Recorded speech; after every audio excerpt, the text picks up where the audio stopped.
All right, June 3rd, 2023. Back at it, kind of hot and heavy now. I went on vacation with the family and all that, and now I'm steadily back into CarMiZa. So here's what we got going on. As you can see, obviously I still have the amp shroud sitting in there. I've been working on getting the other items around the back seat area in place and where I want to put them. If you notice, Earl, I definitely added a lot more distance here. That pushed everything back because if you remember, I moved the amps forward and it gives me a lot more room. Now you're really able to see the caps quite well. This opening right now is 10 inches. With the seat in, the seat ski rest thing is 9 inches. So you'll have almost all of the same look in there. The other thing I'm working on right now, if you see the little round piece of paper, that represents the light that was where you had it previously, and that round pencil circle represents where the actual light comes through, right, the shroud. So my objective is to try to place that where you don't see the light. So unless you go all the way down there or all the way up like that, you're not going to see the light. You're just going to see the glow if you were to, kind of look in from this side. Also, you notice here, I've got the inverter in there. So that's all set, bolted in, plenty of clearance for cooling and all that. That hole right there is where the power cord was. I'm going to relocate that to the other side, I think. I'm not positive yet. But next, I'm going to put the front rail on the rack, meaning this piece here is going to require to be cut down around the corners, tap. I'm going to do threaded inserts and stainless steel flathead screws, and then mount it along that edge. And then from there, once that piece is mounted, I just have to do all the holes for the wiring in the rack, and then that's going to be ready to send off to my dad for him to be able to do it out of zebra wood. Should be it for now. Talk to you soon. All right, here's just a quick example of do the best with what you got. This is the hole it just drilled for the light. This is basically the shroud for it. That's going to go underneath the fuse distribution block. This distance here is too much for it to be able to fit in the drill press. So very, very carefully, I use the proper size Forstner bit, measured this with a micrometer, 55 millimeters, got a 55 millimeter drill bit, did it very carefully by hand.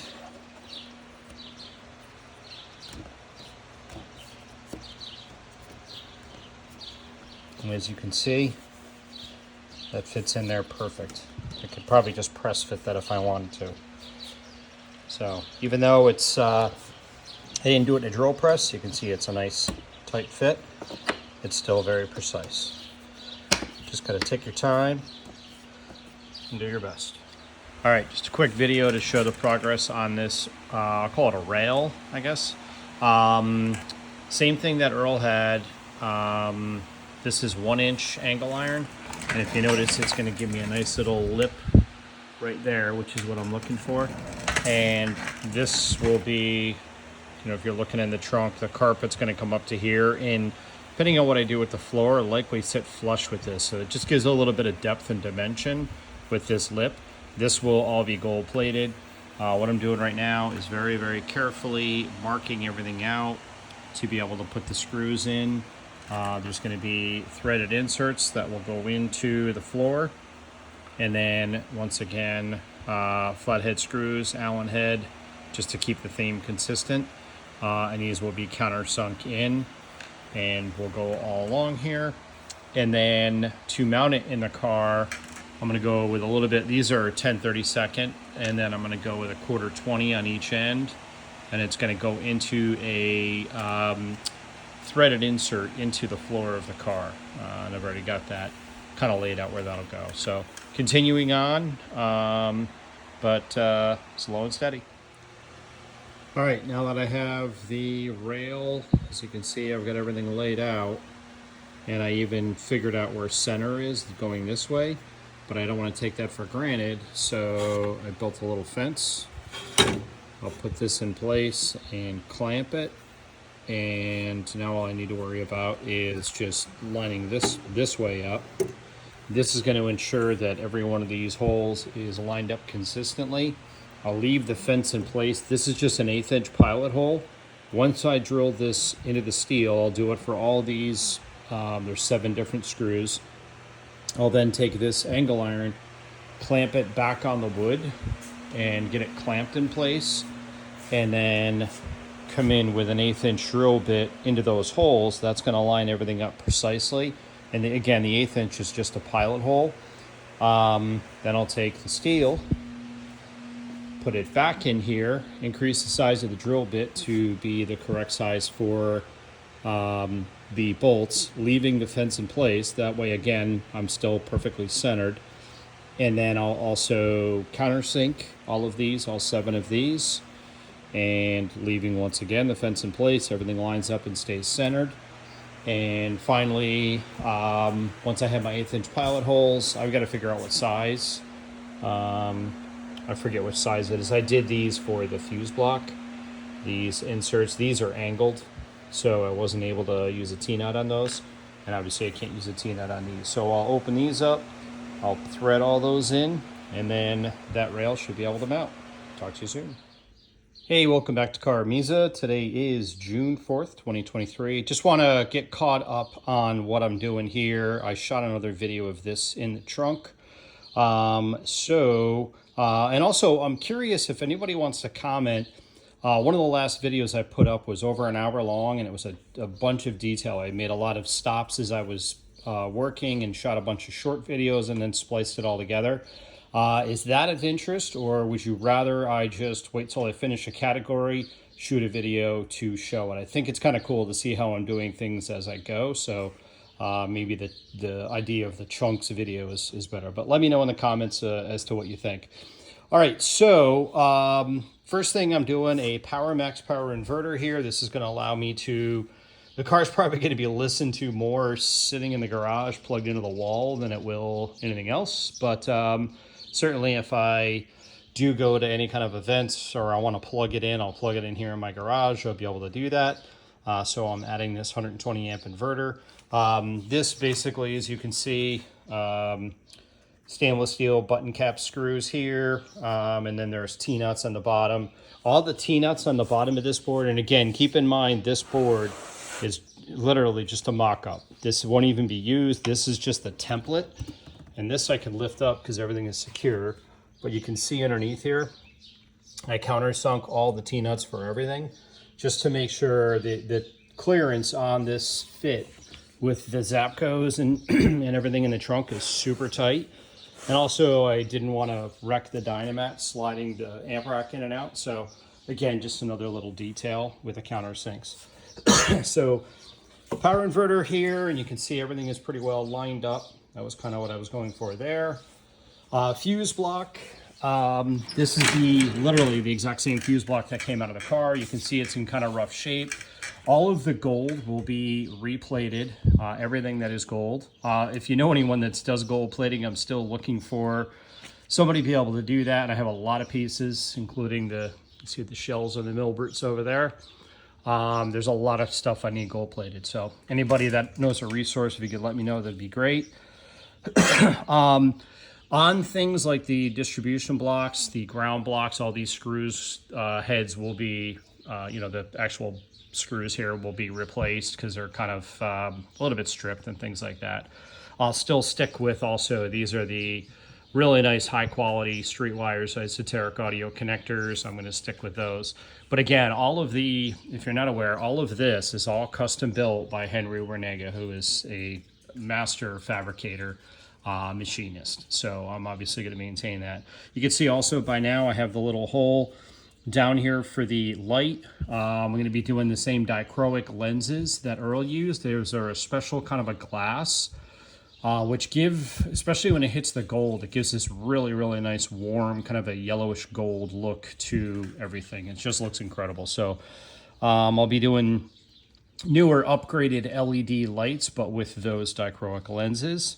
Also, something pretty cool here, the distribution block was mounted previously with there was just kind of a drywall screw that went in. This I kept the same theme, and it wasn't, it was a flathead screw, but this was kind of needing some milling. So I opened that up, and then I did at an angle, I did a threaded insert down here. These are the same little chunks of zebra wood that Earl used.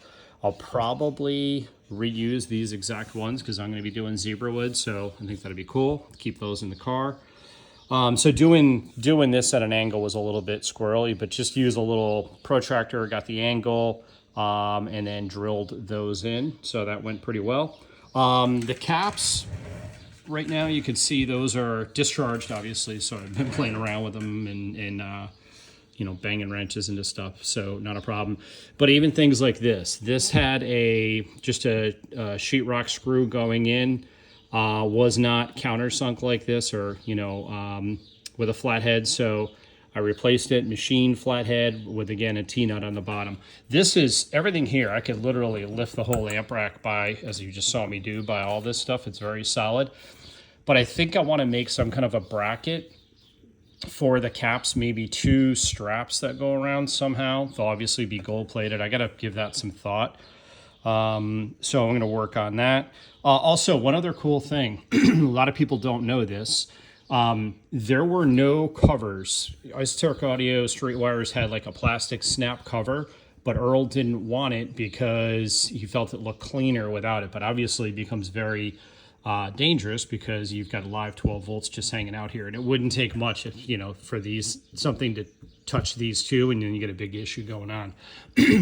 All of the items that are positive back here were clear coated by Henry. You could not see the clear coat, but if you put a meter on it, you can tell there is no, they're not conductive. So I'm going to do the same thing. I'll even tape off, I'll leave this area exposed, you know, obviously for the fuse, but I'll tape these off. But even things like all of this will be just automotive clear coat. Once they're re-gold plated, you won't be able to tell. Even things like this main, you know, you can see this wraps around to the back side of the fuse block. Again, Henry machined all this. This bar, that'll all be clear coated, and these bars for the caps as well. So again, maintaining the same thing, just doing a solid restoration and kind of a +1. So that should be it for now. The next thing, again, I'm working on, I shot another video. This rail, as you can see here, it's just a piece of 1-inch angle iron. Right now, I'm gonna start drilling the holes in this and get this prepped and ready and bolted on, and then that'll bolt the entire rack into the car. Talk to you soon. Thanks for watching. All right, now at this point, I've got all the pilot holes drilled on the scale, did that in the drill press. I've got it clamped down, lining up to the rack. And now I've got a limiter on my drill, and then these are the bolts. So obviously I made sure I have a little bit more, and I'll use that to drill the pilot holes into the MDF. All right, you know how they always say measure twice, cut once? Well, I almost cut, and it's a good thing I didn't. When I drilled these holes, I did it in the center of this piece of metal, but I forgot about this lip. So now when I go to, if I was to do that, you can see it would end up coming through the top of the floor. So I'll run back to Home Depot, get another $8 piece of metal, not a big deal. Home Depot's right up the road. And I will mark this. This is probably about 1/4. So then from here down is where I'll find center. Cut this to length again. And now I just have to change that cleat that I have in the drill press. I'll make the adjustment to that and then drill new holes down lower, such that they are in the center of the 3/4. Because again, I'm using these inserts, and these are pretty good size, but there'll be plenty of meat, as you can see. You know, like once that's in there, it's not too bad, but I don't have a lot of play, especially when it's birch plywood and, you know, zebra wood veneer. I don't want to jack it up. So off to Home Depot I go. I'll see you in a bit. All right, on the rail, disaster avoided.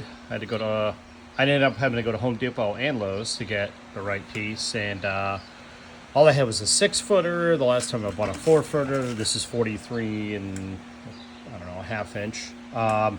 So now, just to be safe, I took a piece of scrap. This is the old cutoff from the last piece. Drilled it and then did my countersink, and you can see it's super close. I actually think that'll look, I'll sand that a little bit, and that'll actually be, it'll look sharp when the bolt is in there and when it's gold plated. Let me grab a bolt.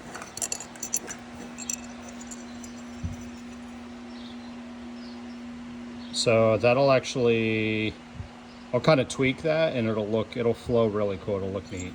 I also took this, as you can see here, and just double checked I'm going to be centered up. The other thing I ran into, which was sketchy, but it worked out just fine, I had to adjust my fence.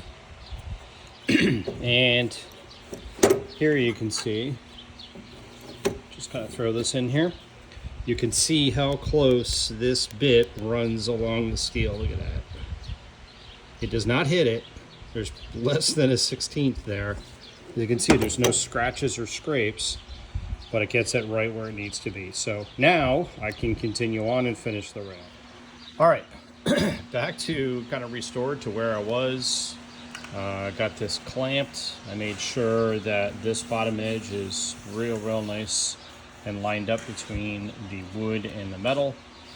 My ends are very good there. Everything is solid. I got my limiter on my drill bit, and I got my 1/8 inch pilot hole. So again, I'll drill these, and then I'll take the metal back over to the drill press, open up these holes for the bolts. I'll countersink, then come back, open up the wood, and then install these inserts, and then this thing should be ready to mount. Talk to you soon. All right, now I'm ready to drill out the holes on the rail to be the larger hole for the bolt. Here's a cool little trick just to be precise. Put the 1/8 inch drill bit back in, get it perfectly lined up, everything is tight. Now take that drill bit out, put the larger drill bit in, and drill it. Now it'll be perfectly centered. All right, got the rail all drilled out. As you can see, this table's not super flat, but when that lines up, my holes are centered as they should be. Now I'm getting ready to do the countersink for all those. Here's another cool trick. So got my piece of scrap and I tested the depth, and I had to kind of play around with it. I like the depth of that. So how do I make sure it's consistent? Well, 2 ways. I got my fence, so that'll again allow me to line things up. And also, if you're not aware, most drill presses have this limiting bolt. So if you notice right now, if I take this out, take my piece of stock out of the way, it'll stop. So that way everyone will have the exact same depth and they'll be lined up correctly because of the fence. In case you're wondering too, the last thing that I showed where using an 1/8 inch drill bit, my pilot drill bit, to line up where my holes are in the piece of stock, and then I went to the larger drill bit. In case you're wondering, I did that for every single one, again, just to make sure that they line up. It's a little bit extra time, but it's worth it. Figure I'd bring you along for this project.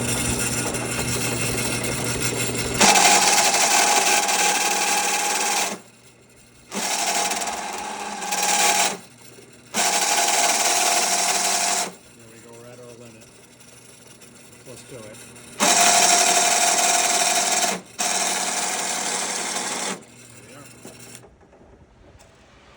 All right, I ended up just going just a whisker deeper after looking at it.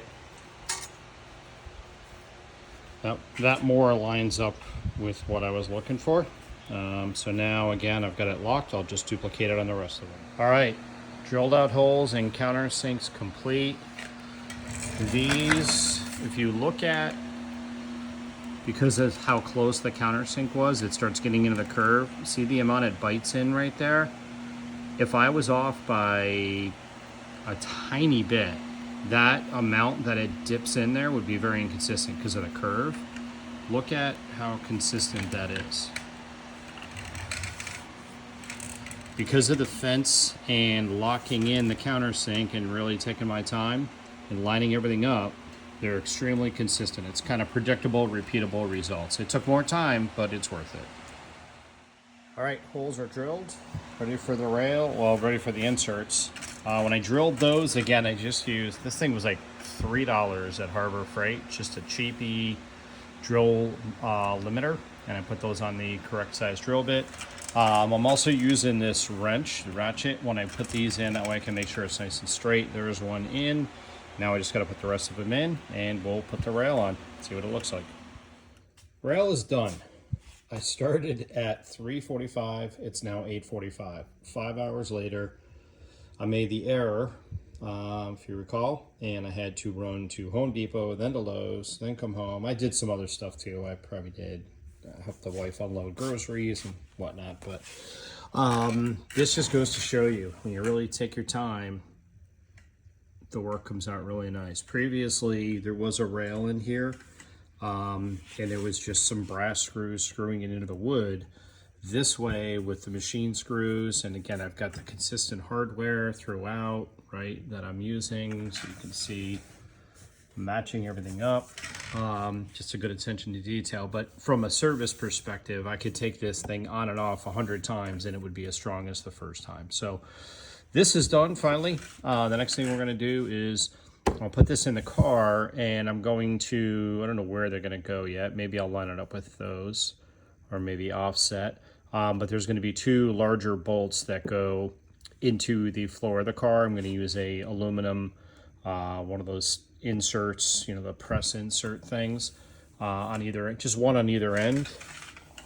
Right, and you can see I just have it kind of marked. I still have the plumb bobs set up, so I'll use those just to really tweak the alignment. But that'll be the next thing, and we'll go from there. All right, here's what the rail looks like in the car. I threw in the 845 tube. Notice how nicely that center bolt lines up there, you can see. And then I'm going to figure out where to do the bolts for the inserts into the floor. But looking pretty cool. All right, welcome back. At this point, the rail is obviously, as we know, complete. Now I'm working on mounting the rail, which will ultimately mount the rack to the floor. To do this, I'm going to use these aluminum inserts, and I've got a gun to be able to, you know, pull them and secure them. The tricky part is that I'm trying to figure out, I'm going in through this access hole for the fuel pump, and I have there's like a rail underneath here. There's a metal rail, so I've got a very small window that I can work within, and I want to make it obviously symmetrical, one of my key words, right? So I think right here looks good, and then I'll do the same thing there. Also notice the floor is kind of corrugated, and I want to make sure I do it on one of these high points, which is the case here. So this line represents where I'm going to do it. So once again, I'm going to drill an 1/8 inch pilot hole in the metal, put it back in the car, drill a pilot hole through. I've checked the underside of the car here, we're good. It's just got the exhaust shield, but that's got some clearance. And I'll use a limiter for the drill as well on there. And then, you know, open it up and go big enough for the bolt, and then countersink like I did with these, and press in the insert. So let's see how it goes. Here I'm using plumb bobs to get the final alignment. There's a hole back there for the cover for the tube that I'm using as a reference. And next I will put the inserts in and get that going. All right, I got the holes drilled. Just shown here that I'll go in with some factory paint. Put that in there just to make sure that there's no corrosion or rust. Okay, threaded inserts are in place. Notice too where I cut away the Dynamat just to keep things flat. Okay, floor is mounted. You can see the hardware there. Again, we're matching. A couple of quick things here. Notice this is kind of off center from this one. That had to be. I had so little room in between these rails and with what's going on underneath with the fuel tank, fuel system here. I had a little tiny gap here, and I was able to run the threaded insert in. So I need to be really careful. So that's why those are kind of off center. Also, if I pull on this, you can see there'll be another piece that comes here, obviously with upholstery and everything, and it's going to sit on top of this, and that's going to help to hold this in even further. One other quick thing I want to show here, just to show you the level of detail and the precision. Let me take this bolt out. These two I gotta figure out. I'm gonna round this edge. I think I'll round this edge too. I gotta kind of figure out what I want to do there. But what I want to show is using this kind of flathead bolt. I have like no slop, right? It's not like a pan head where you can get away with if you're off. I don't know if you can see that, but it is perfect, right? And that's just from doing those pilot holes, lining everything up, and being really, really careful. So again, this could go in and out 1,000 times and still be as strong. All right, talk to you soon.